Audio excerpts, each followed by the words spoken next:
sekali lagi berdoa. Tuhan, kami sudah ada di hadapan-Mu, baik kami yang ada di sini dan juga di rumah masing-masing. Berkatilah kami Tuhan, biarlah Roh-Mu yang kudus bekerja leluasa, supaya apa yang Tuhan mau sampaikan kepada kami, demikianlah kami pribadi lepas pribadi akan memahaminya Tuhan. Dan segala kuasa si gelap yang berusaha untuk membelokkan apa yang berasal daripada Tuhan, kiranya Engkau yang akan mengenyahkannya. Hamba-Mu dalam segala keberadaannya menyerahkan diri kepada Engkau. Tuhan, Engkaulah yang bekerja, Engkaulah yang memakai dia dengan leluasa ya Tuhan. Inilah yang menjadi doa kami kepadamu Tuhan, supaya benar firman-Mu ini akan menjadi membaharui kehidupan kami. Di dalam nama Tuhan Yesus kami berdoa. Amin. Selamat pagi untuk kita. Selamat pagi juga untuk saudara-saudari yang ada di rumah. Ya, pagi ini kita akan belajar di sekolah minggu dewasa ini dari Yohanes 3 ayat 22 sampai 36.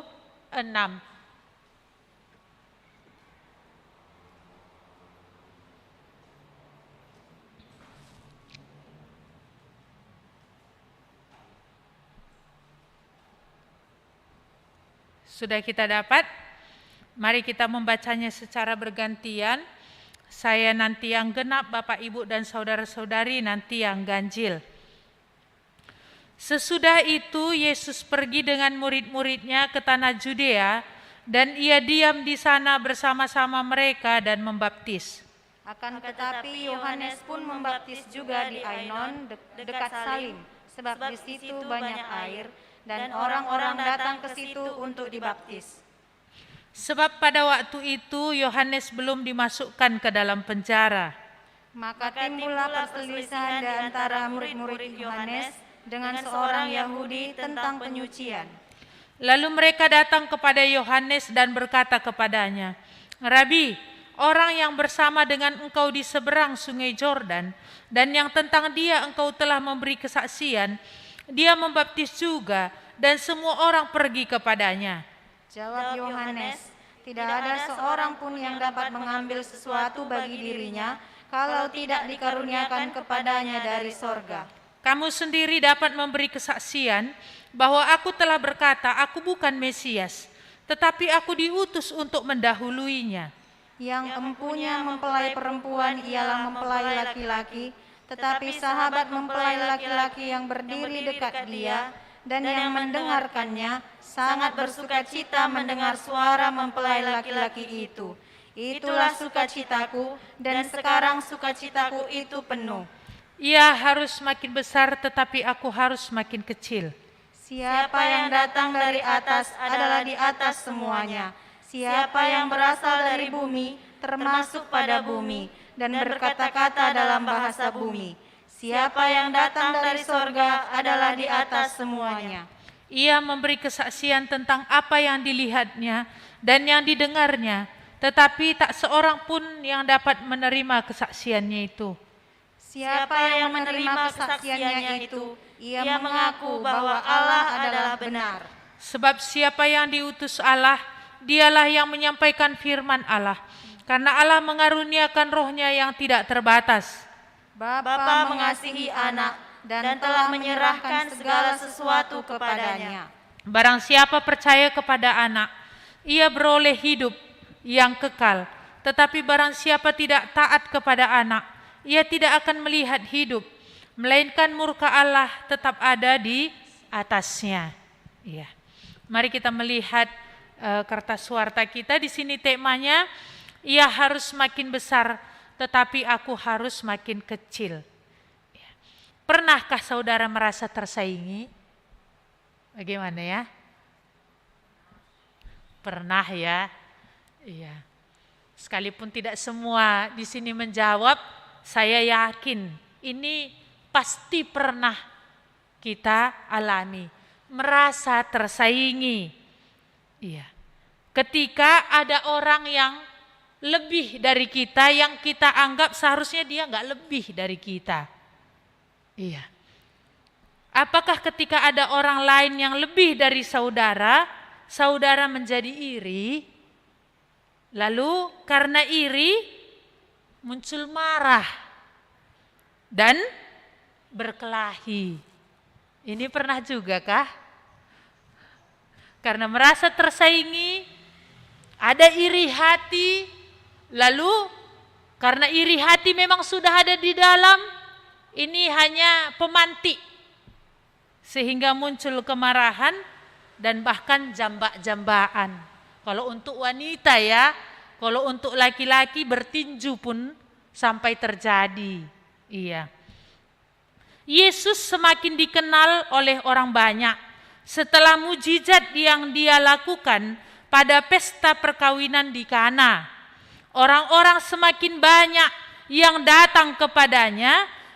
Terlebih ketika Yesus pergi dengan murid-muridnya ke tanah Judea dan ia diam di sana bersama-sama mereka dan membaptis. Iya.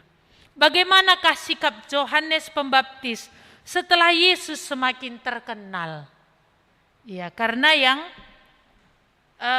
artinya memperkenalkan Yesus kepada orang, kepada dunia, kepada orang-orang Yahudi itu adalah Yohanes Pembaptis. Iya. Dialah yang berkata, lihatlah anak domba yang menghapus dosa dunia. Kita melihat pertanyaan yang pertama. Mengapa timbul perselisihan? Iya. Umumnya yang kita lihat ya, yang mungkin pernah kita alami ya. Mengapa timbul perselisihan?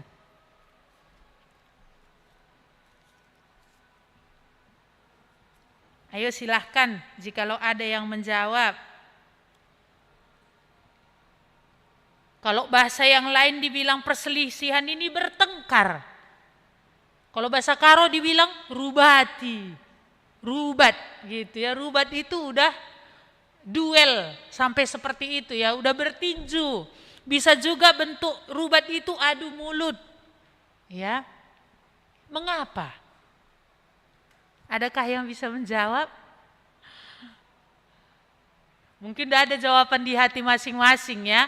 Mari kita melihat dalam kitab Yakobus 4. Yakobus 4 dikatakan, dari manakah datangnya sengketa dan pertengkaran di antara kamu?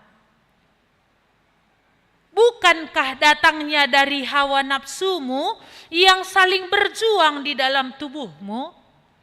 Belum semua dapat ya. Yakobus 4 ayat 1. Iya. Dari manakah datangnya sengketa dan pertengkaran di antara kamu? Bukankah datangnya dari hawa nafsumu yang saling berjuang di dalam tubuhmu? Kamu mengingini sesuatu, tetapi kamu tidak memperolehnya. Lalu kamu membunuh, kamu iri hati, tetapi kamu tidak mencapai tujuanmu. Lalu kamu bertengkar dan kamu berkelahi. Kamu tidak memperoleh apa-apa karena kamu tidak berdoa. Berarti apa? Di sini yang membuat datangnya sengketa dan pertengkaran adalah karena keakuan. Tuhan pakai di sini hawa nafsu ya. Seringkali kita berpikir hawa nafsu itu hanyalah kepada pikiran yang kotor, percabulan seperti itu ya. Tetapi keakuan itu Tuhan sejajarkan, Tuhan katakan hawa nafsu. Di sini yang Tuhan katakan karena keinginanmu udah ada di dalam. Iya. Misalkan kalau dari segi warisan kan udah ada dalam hatinya rupanya, aku nanti mau petak yang itu gitu ya. Arti sekian petak yang ada tanah orang tua udah ada duluan di hatinya, aku mau yang itu. Yang sana juga begitu. Terakhirnya apa? Karena keinginan tadi tidak terwujud, akhirnya marah. Sampai ada yang bunuh-bunuhan, ketemu di pengadilan macam-macam. Berawal dari keinginan. yang didasari oleh hawa nafsu. Nah, kita kembali ke nats ini tadi. Mengapa timbul perselisihan? Umumnya karena itu ya. Kalau kita lihat-lihat juga yang pernah kita alami karena apa? Seringkali kalau terjadi perselisihan, kita membenarkan diri lalu orang lain itu yang salah. Bisakah terjadi berselisih kalau satu saja pun mengalah? Gak bisa sebenarnya ya. Kalau satu saja pun mengalah gak terjadi perselisihan. Tapi kalau itu terjadi, berarti karena saling menyambut. Berarti bukan satu saja yang salah, tentu dua-duanya berperan di dalamnya. Tapi umumnya kalau baik kita ya dan juga mungkin orang yang kita dengar seringkali membenarkan diri kan. Aku begininya, dianya begitu. Seperti itu ya. Kita lihat tadi di sini, sebagaimana tadi pengantar yang kita lihat tadi, bahwa Yesus semakin dikenal, semakin terkenal. Nah, di sini tadi dikatakan bahwa Yesus sudah tinggal di Judea bersama dengan murid-murid dan dia di sana membaptis. Sebenarnya bukan Yesus yang membaptis. Itu bisa nanti kita lihat di dalam pasal 4 ayat 2. Meski Yesus sendiri tidak membaptis, melainkan murid-muridnya. Sebenarnya murid-murid yang di sini membaptis. Memang semakin banyak orang yang datang kepada dia. Nah, di sini tadi Yesus ada di Yudea, murid-muridnya membaptis di sana. Yohanes juga membaptis di Ainon dekat Salim, itu di daerah Sungai Yordan. Jarak yang cukup jauh, tetapi ini dua-duanya cukup dikenal sudah. Maka di sini tadi dikatakan ayat 25, maka timbullah perselisihan antara murid-murid Yohanes dengan seorang Yahudi tentang penyucian. Ya, enggak jelas sekali memang di sini secara detail apa yang mereka bincangkan tentang penyucian, tetapi dari apa yang menjadi laporan murid-murid Yohanes bisa kita melihat secara kasarnya seperti itu, bahwa kemungkinan ada perbandingan. Sudah dibandingkan. Yesus ini apa yang dia buat dengan Yohanes ini, dan kemungkinan sepertinya Yesus lebih diunggulkan daripada Yohanes oleh orang ini. Sehingga di sini murid-muridnya tidak senang, mereka berselisih. Mungkin dia membela ya apa yang menjadi tindakan Yohanes, apa yang Yohanes itu lakukan, seperti itu mungkin yang terjadi. Kalau bahasa yang lain dibilang mereka bertengkar. Iya. Bahasa Karo dibilang rubat. Sampai sedemikianlah terjadi antara murid-murid Yohanes dengan seorang Yahudi ini tadi. Jadi kalau murid dibilang pengikut yang mengikuti gurunya, murid Yohanes berarti yang mengikuti Yohanes, yang mengagumi Yohanes, yang menuruti apa kata Yohanes. Nah, di sini tadi lalu setelah kejadian itu dikatakan, lalu berarti ini langsung ya. Lalu mereka datang kepada Yohanes dan berkata, berarti ini lagi panas-panasnya inilah ini ya, lagi sesak-sesaknya lah ini ya, belum ada adem di hati ini. Langsung datangi Yohanes. Apa mereka bilang? Rabi, orang yang bersama dengan engkau di seberang sungai Yordan dan yang tentang dia engkau telah beri kesaksian, dia membaptis juga dan semua orang pergi kepadanya. Orang, nah gitu ya, dia pengenalan murid-murid terhadap Yesus itu orang. Orang dia yang dulu engkau beri kesaksian, yang dulu engkau yang mempublikasikan, kira-kira gitu ya. Engkau yang memperkenalkan dia kepada orang-orang Yahudi itu, dia udah saingi kau loh. Mungkin kira-kira gitu ya. Udah lebih tenar dari kau loh. Padahal dia dulu kan Tuhan engkau guru yang dulu memperkenalkan dia. Sekarang dia juga udah baptis. Dan semua orang, ini udah melebih-lebihkan hiperbola ya. Kadang-kadang ginilah cerita sehingga juga terjadi pertengkaran. Si A mendengar A sampai B dari si A. Lalu si B ini yang sudah mendengar A dan B cerita ke C, A, B, C, D, E, F, G. Lalu si C cerita A, B sampai Z. Hiperbola, melebih-lebihkan. Ini dia bilang murid-murid ini tadi karena udah panas ya, dia melebih-lebihkan semua orang. Padahal tadi kita melihat orang-orang datang juga kepada Yohanes untuk dibaptis. Kadang-kadang kita pikir dosa lidah ini kecil ya. Tapi kenapa kitab Yohanes mencatat lidah itu seperti api. Kecil itu teman, berguna, punya dampak artinya yang baik kalau kecil. Tapi jikalau dia membesar yaitu api tadi bisa membakar satu kampung, membakar satu wilayah, membakar satu hutan. Merusakkan. Ini ternyata enggak kecil ya. Yohanes melihat dosa lidah itu tidak kecil. Bagaimana ketika berbicara melebih-lebihkan? Gitu ya kan? Ngeri kali tadi. Kenapa? Jambak-jambakan orang itu padahal masih bertengkar. Yang ngomong dia ini kepada siapa? Kepada suami si perempuan yang adalah abangnya. Siapa yang jambak-jambakan? Eda. Sama siapa? Sama Eda yang itu. Udahlah. Panaslah si bapak, si suami. Padahal gak ada. Hanya bertengkar mulut. Ngeri ya. Dosa mulut juga bisa membuat satu rumah tangga bercerai. Datang mama mertua terus ya kan. Melebih-lebihkan berbicara kepada anak soal menantu. Begitu juga mungkin menghancurkan sebuah perusahaan. Kalau ada dua di situ yang menjadi pemilik, menghancurkan gereja. Ini mulut. Katanya, maka ngeri Nina Panine.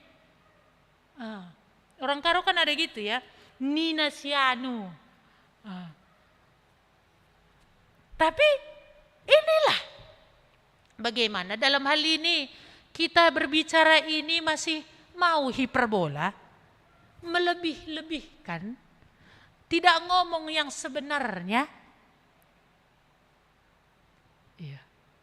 Mungkin nanti dalam bagian yang lain kita benar-benar jaga, tidak mencuri, jaga, tidak lagi menipu dari segi uang ini. Tapi ngomong yang melebih-lebihkan ini macam mana? Sehingga orang pun akhirnya berantam. Nah, di sini tadi kita melihat ini yang terjadi karena panas hati yang sudah menguasai murid-murid Yohanes ini tadi, dia bilang seperti ini kepada Yohanes. Ternyata pengenalan murid Yohanes ini, entahkah murid ini kan ada murid ini yang simpatis sekali sama gurunya. Walaupun bukan dekat kali dia ya, tapi belanya kali gurunya. Ternyata pemahamannya tentang Yesus ini tadi gak jelas. Makanya ada juga orang terhadap pendetanya dia benar-benar simpati kali. Tapi pemahamannya tentang Tuhan gak ada. Ada seperti itu. Makanya yang dia ceritakan gerejanya. Gereja kami itu seperti ini. Pendeta kami itu seperti ini, sintua kami itu, tapi gak pernah keluar dari mulutnya, Yesus itu, ini yang dibuatnya sama aku. Bagaimana Yesus itu menyadarkanku akan dosa? Gak ada. Iya. Kita di sini gak mengagungkan gereja kita kan? Apakah kita cerita mengagungkan Yesus itu? Ini Yesus tadi. Karena sebaik-baik gereja tetap dipenuhi dengan orang-orang berdosa dan mantan-mantan pendosa. Jadi sebaik-baik gereja itu tetap akan ada buruknya. Jadi jangan pernah berpikir gereja si A akan lebih dari gereja si B. Makanya pernah seorang hamba Tuhan berkata apa? Kalau kamu menjelek-jelekkan gereja A dengan gereja B, katanya gitu kan. Sebenarnya kamu sendiri yang jelek. Sebelum kamu masuk ke gereja itu tidak jelek-jelek kali. Tapi karena kamu sudah masuk di sana, gereja itu makin jelek. Karena apa? Dosa lidah tadi. Maka di sini tadi kita melihat bagaimana respon Yohanes terhadap informasi panas hati kalau datang seperti ini gitu ya. Kita juga kan mau datang informasi seperti itu ya. Pak, apa? Mama tadi dimarah-marahi loh Pak. Siapa yang marahi? Sini. Bukan cari kebenaran dulu atau berpikir sebentar. Otak. Saya kakin kapna aku. Siapa dia rasa rupanya aku? Tapi di sini kita melihat bagaimana Yohanes ini tadi. Apa dia bilang? Padahal ini tadi kan sepertinya dia yang sudah direndahkan. Dari informasi ini bukan tentang siapa-siapa si Yohanes ini yang sudah sepertinya direndahkan. Tapi apa respon si Yohanes? Jawab Yohanes, tidak ada seorang pun yang dapat mengambil sesuatu bagi dirinya kalau tidak dikaruniakan kepadanya dari sorga. Mantap kali ya Yohanes ini ya. Tidak ada sesuatu pun bisa seseorang ambil bagi dirinya kalau tidak dikaruniakan dari sorga. Yohanes juga menyadari apa dia hari ini semua karena dikaruniakan. Enggak ada karena sesuatu yang dia capai. Bukan karena sesuatu yang dia miliki di dalam keluarganya. Mamanya, bapaknya siapa? Bapaknya memang imam besar. Salah satu ya, imam besar. Dan juga memang bapak mamanya itu orang saleh. Enggak ada karena dikaruniakan. Jadi kalau dia hari ini dikenal orang, itu karena dikaruniakan. Bukan karena ada sesuatu yang menjadi kekuatannya di sana. Bahkan Yohanes kita lihat ya bagaimana pengakuannya. Sering dia berkata, malah di sini nanti kita lihat, kamu sendiri dapat memberi kesaksian bahwa aku telah berkata, aku bukan Mesias, tetapi aku diutus untuk mendahuluinya. Aku cuman utusan. Kalau dia pernah bilang juga, aku cuma suara yang berteriak-teriak itu loh. Yang sudah dinubuatkan oleh Nabi Yesaya. Yang berteriak-teriak. Kalau dulu kan sebelum raja masuk ke satu wilayah, ada utusan mendahului. Dia kan teriak-teriak. Raja lewat, raja lewat. Ini pekerjaan yang rendah. Orang cuma kerjanya teriak-teriak.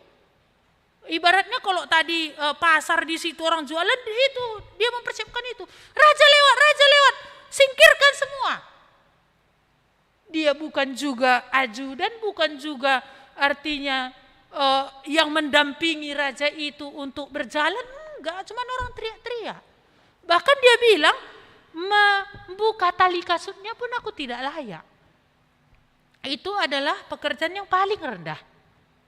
Tapi disinilah Yohanes bilang, aku cuman itu. Dan bahkan kalaupun untuk itu, aku nggak layak. Pengenalannya akan dirinya membuat nggak bisa masuk kepanasan yang ada dalam hati murid-murid ini tadi. Dan juga pengenalannya akan Tuhan. Maka dia bilang tidak ada seorang pun yang dapat mengambil sesuatu bagi dirinya kalau tidak dikaruniakan kepadanya dari surga. Kalau gitu apakah juga apa yang ada pada orang yang masih hidup dalam dosa itu Tuhan yang beri ya? Bahkan termasuk orang yang penyembah berhala itu. Emang bisa berhalanya itu yang menumbuhkan jagungnya? Emang bisa berhalanya itu yang membuat pisangnya masak? Semua dari Tuhan. Kalau begitu apa? Memang tidak akan satu mulut pun tidak mengaku Yesus Tuhan. Tidak akan satu lutut pun tidak akan berlutut Yesus Tuhan. Di mana? Di hadapannya nantinya di dalam pengadilan. Tidak ada seorang pun nanti bisa berkata tidak pernah Tuhan menolong aku. Sejahat-jahat orang di bumi ini pun tidak akan pernah nanti bisa keluar dari mulutnya. Tuhan tidak pernah menolong aku. Karena tiap orang pasti Tuhan sudah berbuat baik kepadanya. Kalau dipikir-pikir, kan bisa bangun pagi aja apa karena kekuatan tuh? Maka orang sakit yang gak bisa bangun pagi dia tahu bahwa ternyata aku bisa bangun pagi itu Tuhan yang beri. Seperti minggu lalu ya, ada orang sampai BAB aja bisa bersyukur dia, terima kasih Tuhan. Karena rupanya itu doanya udah seminggu. Nah kita tadi dilihat di sini, kalau tidak dikaruniakan kepadanya dari sorga, dikaruniakan itu berarti diberikan.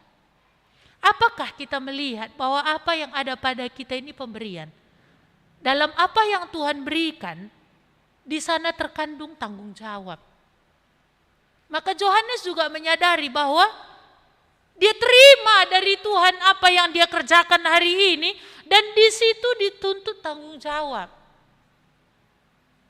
Apakah anak, apakah harta, apa yang ada pada kita hari ini, itu kita lihat pemberian Tuhan.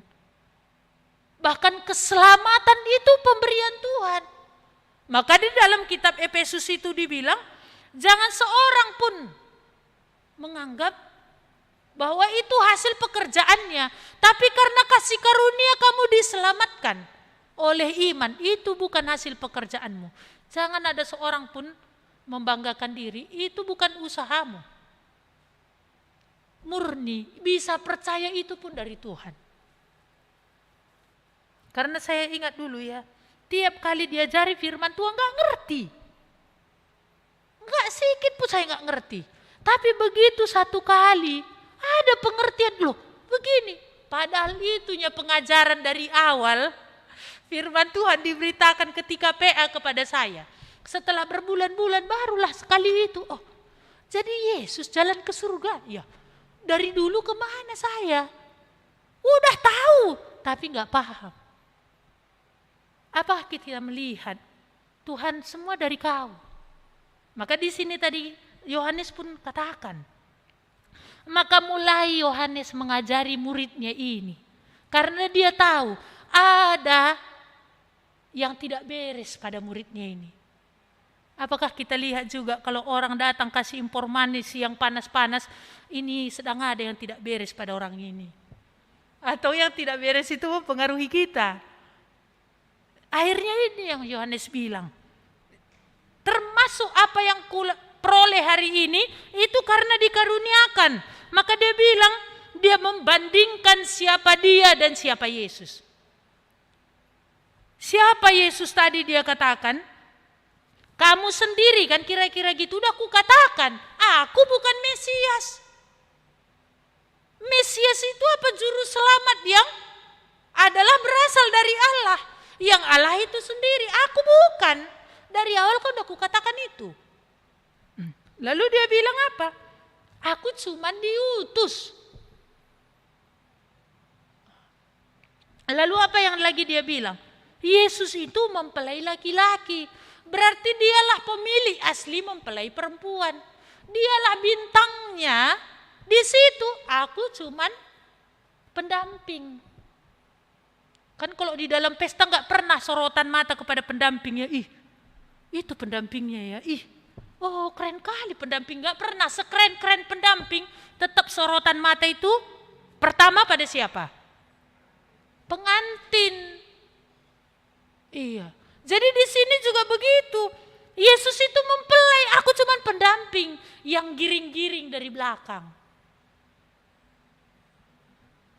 Sukacitaku apa?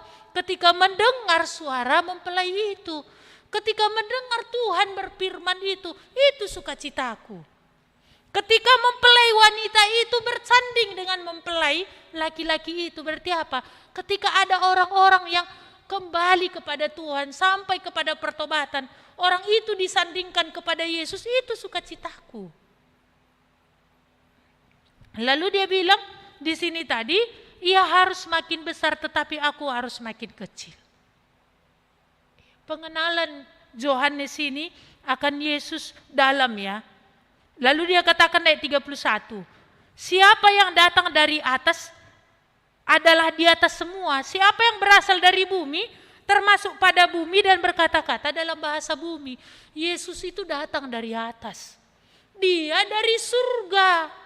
Aku sebagaimanapun kau lihat aku cuma dari bumi. Kalau dari bumi tetap juga satu sisi adalah anak Adam yang membutuhkan juga keselamatan, pengampunan dari yang datang dari sorga ini.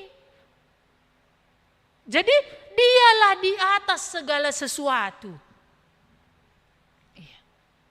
Jadi Yesus itu harus menjadi di atas segala sesuatu.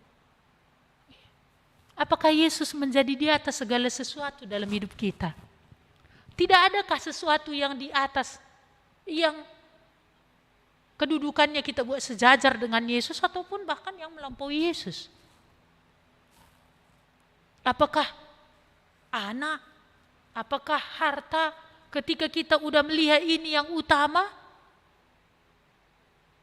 Dan apapun segala sesuatu yang sudah kita sejajarkan ataupun yang bahkan melampaui kedudukan Yesus kita buat dalam hidup kita, itu adalah kejahatan di mata Tuhan. Itu adalah saingan di hadapan Tuhan. Dan itu Tuhan pandang satu kejahatan. Maka jabatan apa yang Tuhan percayakan kepada Yohanes, dia tahu ini tidak bisa lebih tinggi daripada Yesus itu sendiri. Harus Yesus yang lebih tinggi. Maka bukan dirinya yang lebih tinggi. Dia ingatkan murid-muridnya tadi, siapa yang datang dari sorga adalah di atas semua. Kau udah salah ini. Udah gak beres kau ini. Kenapa gak kau lihat? Padahal aku udah saksikan kan. Berarti gak masuk-masuk apa yang kukatakan samamu. Kira-kira gitu ya. Padahal ini kan, ini diagungkan loh bagi dia si Yohanes itu. Maka adalah kalau hamba Tuhan yang benar, dia gak akan cukup puas kalau orang itu, pendeta, pendeta, ini pendeta, apa pendeta, tapi di belakang dia gak memuliakan Tuhan. Hamba Tuhan yang benar gak akan puas melihat orang sedemikian. Yang manis di depan mulut terhadap hamba Tuhan, tapi justru dalam kehidupannya dia tidak memuliakan Tuhan. Maka di sini jadi kita lihat, lalu apa lagi yang dikatakan Yohanes? Ia memberi kesaksian tentang apa yang dilihatnya, yang didengarnya, tetapi tidak seorang pun yang menerima kesaksiannya itu. Siapa yang menerima kesaksiannya itu mengaku bahwa Allah adalah benar. Kesaksiannya itu benar. Karena apa yang dia lihat. Kalau aku apa yang kudengar. Kan gak sepenuhnya. Bahwa Yohanes lihat semua dari surga. Ketika Yesus dibaptis memang dia lihat langit terbuka. Dan Roh Kudus turun dalam bentuk burung merpati ke atas kepala Yesus dan berkata, inilah anak yang kukasihi, kepadanya lah aku berkenan. Tapi sepenuhnya secara sempurna melihat keberadaan Bapa, bukankah anak itu sendiri? Tapi murid Yohanes pun sampai yang seperti ini waktu itu dia nggak lihat. Apa yang udah dilihat Yohanes belum dia lihat. Sama seperti Elisa ya, ketika datang orang-orang bangsa lain mengepung dia ya, Elisa tenang aja. Tapi si bujangnya itu udah gerasa gerusuh. Tuhan, Tuhan, mati kita ini Tuhan. Kita udah dikepung. Akhirnya apa Elisa bilang? Berdoa dia, Tuhan, bukalah mata bujangku ini. Dan Tuhan buka mata bujangnya itu, rupanya dia lihat. Ternyata pasukan yang melindungi mereka lebih banyak, pasukan dari surga. Tentara-tentara yang berkuda seperti api. Baru bujangnya itu iya ya. Ternyata apa yang dilihat oleh Yohanes tentang Yesus belum sedemikianlah dilihat muridnya secara keseluruhan. Maka di sini tadi diingatkan Yohanes, kesaksian Yesus itu apa yang dia lihat, apa yang dia dengar, siapa menerima kesaksiannya mengakui bahwa Allah itu benar. Allah itu benar bukan karena kita terima kesaksiannya. Kita, Bapak, Ibu, Saudara-saudari gak terima kesaksian Yesus pun Allah tetap benar. Hanya kita gak akan hidup dalam kebenaran. Hidup kita tidak akan dibenarkan. Ketika gak menerima kesaksian Yesus, apa kesaksiannya?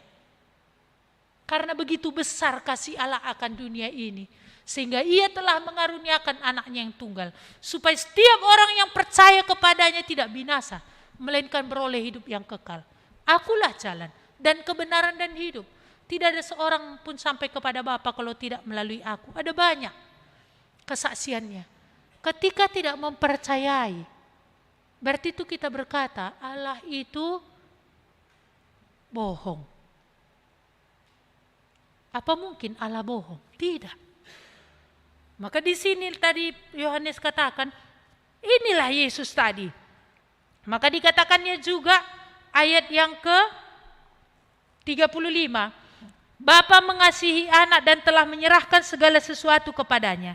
Barang siapa percaya kepada anak, ia beroleh hidup yang kekal. Tetapi barang siapa tidak taat kepada anak, ia tidak akan melihat hidup, melainkan murka Allah tetap ada di atasnya. Yesus bukan hanya sebagai utusan, tetapi dia adalah anak yang dikasihi Bapa, di mana segala sesuatu sudah diserahkan kepada dia. Kuasa di surga di bumi sudah diserahkan kepada Yesus. Dan itu makin dia klaim ketika dia sudah bangkit dari antara orang mati. Bukan karena kuasa itu belum diberikan pada dia, sudah. Tapi itu makin dipertegas dengan kebangkitannya dari antara orang mati. Maka di sini tadi di akhir khotbahnya ini kepada murid-muridnya ini Yohanes katakan, barang siapa tidak percaya kepada anak, barang siapa percaya kepada anak, ia akan beroleh hidup yang kekal. Tetapi barang siapa tidak taat kepada anak, ia tidak akan melihat hidup, melainkan murka Allah tetap ada di atasnya. Di sini kita melihat bagaimana Yohanes ini tadi berkata kepada muridnya sendiri, kamu pun harus percaya kepada dia. Bukan percaya kepada aku. Dalam artian apa? Menggantungkan hidupmu kepada aku. Kamu pun harus menjadi pengikutnya. Gak ada gunanya kamu ikut aku tanpa mengikuti Yesus. Di sini kita melihat bagaimana Yohanes ini, dia tahu posisinya membawa orang itu untuk kepada Tuhan. Apakah kita juga berlaku demikian kepada orang yang kita layani, kepada anak kita? Untuk dia lihat Tuhan lewat seluruh hidup kita. Bukan akhirnya mengagungkan kita. Dan ketika dia tidak, artinya ya ada hal-hal tertentu yang memang dia punya pendapat, kita merasa itu satu penolakan. Walaupun hidupnya benar, begitu juga terhadap orang lain. Iya. Apakah kita juga sudah semuanya sampai ke sini? Kita melihat Yesus inilah yang harusnya kita percayai bahwa dia yang berasal dari Allah. Seluruh apa yang dia katakan itu kebenaran. Apakah kita masih lebih mempercayai apa kata orang daripada apa kata Tuhan? Kalau orang yang berkata, kita benar-benar pertimbangkan, kalau Tuhan masih ragu kita, ini kan terbalik. Ini udah aneh. Kalau orang benar-benar kita hargai, tetapi kalau Tuhan tidak begitu. Ini kan aneh. Maka bisakah kita melihat siapakah Tuhan itu bagi kita? Maka bagaimanakah respon Yohanes Pembaptis terhadap laporan mereka? Akhirnya Yohanes justru melihat ada yang timpang dalam muridnya ini. Sekalipun berkali-kali dia sudah berkata, lihatlah, anak domba Allah yang menghapus dosa dunia. Untuk membuka tali kasutnya pun aku tidak layak. Ketika juga orang-orang bertanya, orang-orang Farisi yang diutus oleh imam-imam, engkaukah Mesias itu? Dia berkata tidak. Tapi ternyata apa? Tidak masuk. Kalau sedemikian murid Yohanes pernah alami, apa itu juga kemungkinan bisa terjadi di sini ya? Memang gak diceritakan kemudiannya bagaimana akhirnya murid Yohanes ini. Tetapi dari pihak Yohanes sendiri mengatakan kebenaran itu. Kalaupun akhirnya murid Yohanes ini tidak bisa menerima dan tidak bisa melihat, bukan lagi kepada kesalahan Yohanes, tetapi ada yang salah dalam dirinya sendiri. Apakah nanti juga kalau ada di sini yang tidak sampai kepada keselamatan, hamba Tuhan yang akan salah? Ataukah kepada pribadinya yang memang gak terbuka terhadap firman itu? Apakah ada yang lain yang berharga dalam hidupnya? Sehingga tidak bisa masuk perkataan Tuhan itu.